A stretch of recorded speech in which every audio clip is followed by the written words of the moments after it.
Welcome to this AT&T Collaborate video tutorial. In this video, we're going to show you how to place your Cisco phone on Do Not Disturb or D&D. You'll want to use D&D anytime you'd like to prevent calls from ringing your phone. When your phone is on D&D, the incoming call will automatically be redirected as if your phone is busy. To put your phone on Do Not Disturb, press the D&D soft key on your phone. If you don't see the D&D key, press the More soft key. This allows you to see more options. Press the D&D soft key. When D&D is activated, a banner at the top of your phone's screen will say Do Not Disturb.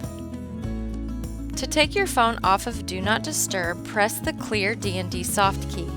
This will ensure your phone rings when you receive a call. You can also perform this function using your keypad. Dial *78 and press Call to activate Do Not Disturb. Wait for the confirmation message. To take your phone off of Do Not Disturb, dial *79 and press Call. Then wait for the confirmation message. Thanks for watching this AT&T Collaborate video tutorial.